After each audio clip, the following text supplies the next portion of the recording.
Olá, oitavo ano, bom dia, tudo bem com vocês?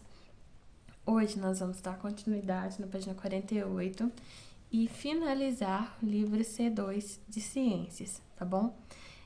Vamos partir de recuperação do equilíbrio ambiental.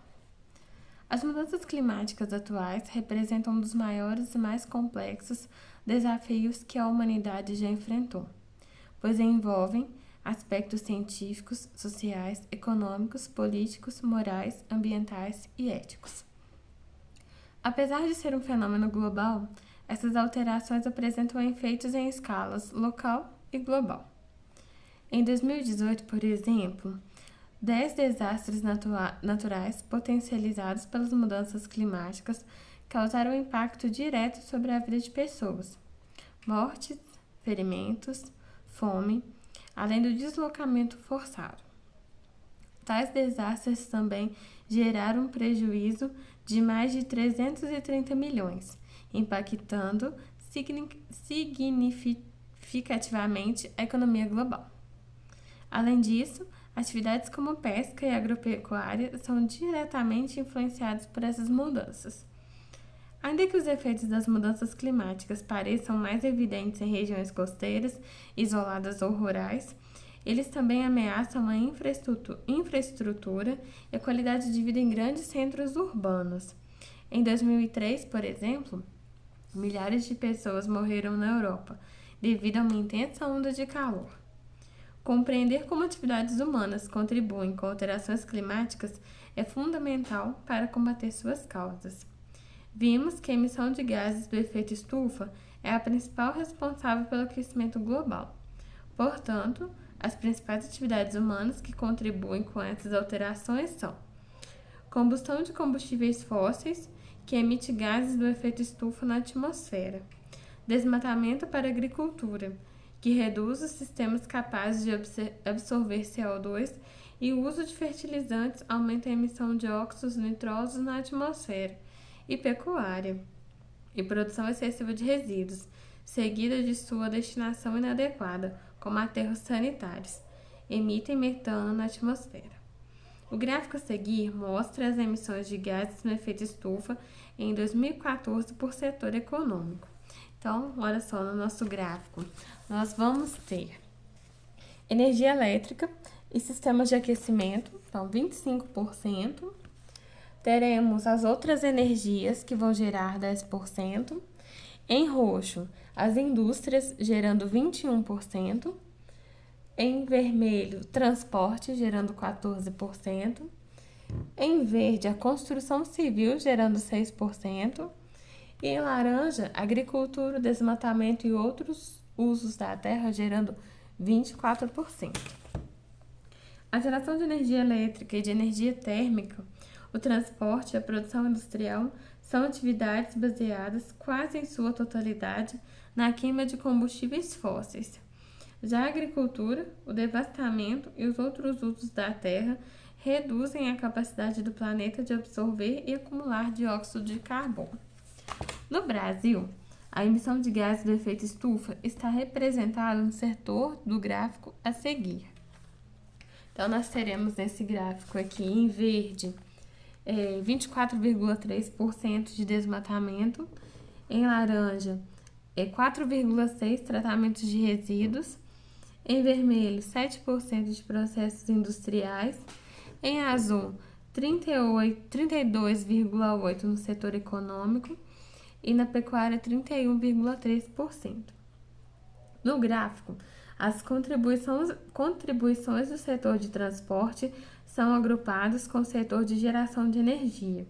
O desmatamento e as atividades agropecuárias são bastante relevantes no cenário brasileiro, uma vez que a agropecuária é uma das principais atividades econômicas nacionais e, para garantir a expansão dos latifúndios e dos pastos, devasta-se uma área de floresta equivalente a 128 campos de futebol por hora.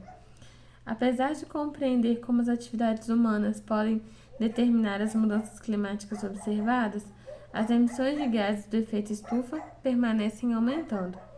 Considerando a complexidade dessa questão, é necessário desenvolver estratégias para reduzir e gerenciar os efeitos das mudanças climáticas.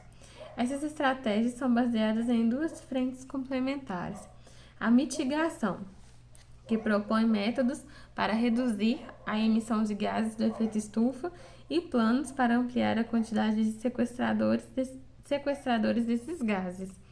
Alguns exemplos de estratégias de mitigação são o desenvolvimento de tecnologias que utilizam fontes de energia renováveis, o controle do desmatamento, o reflorestamento, entre outros. E depois, a adaptação, que propõe métodos para aliar os efeitos das mudanças climáticas.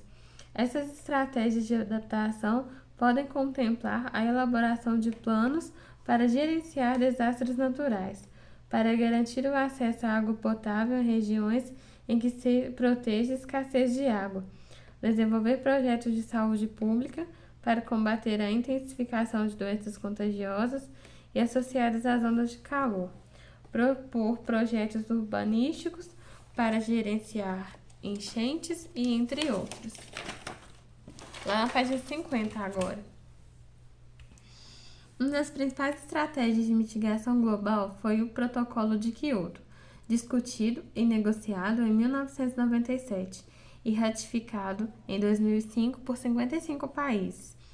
Esse tratado propõe um calendário para a redução de 5,2% da emissão de gases do efeito estufa pelos países desenvolvidos, além de outras ações, como reformar os setores de energia e de transporte, promover o uso de fontes energéticas renováveis, proteger florestas. Durante o período de sua vigência, de 2008 a 2012, as emissões de gases do efeito estufa aumentaram, frustrando os objetivos do tratado. O acordo foi renovado até 2020. O gráfico a seguir mostra a emissão de CO2 devido à queima de combustíveis fósseis no período de 1959 a 2018. Então vamos ver aqui no gráfico. Em vermelho nós vamos ter a China passando de 10 bilhões de toneladas para aproximadamente 36 bilhões de toneladas. Em amarelo nós vamos ter a Índia. Ela estava aqui abaixo de 10 e chegou a aproximadamente 25. Em azul nós teremos os Estados Unidos. Ele estava aqui em 5 e ele permaneceu aqui próximo a 25.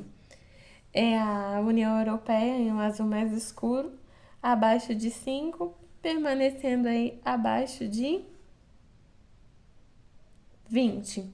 E as demais localidades do mundo eram de 0 até aproximadamente 4 e elas foram até 15. Em 2015, outra medida internacional para lidar com as mudanças climáticas globais foi elaborada. Os 195 países que integram a ONU negociaram o Acordo de Paris, que rege medidas para reduzir a emissão de gases do efeito estufa, a fim de combater o aquecimento global abaixo de 2 graus Celsius, preferencialmente em 1,5 graus Celsius.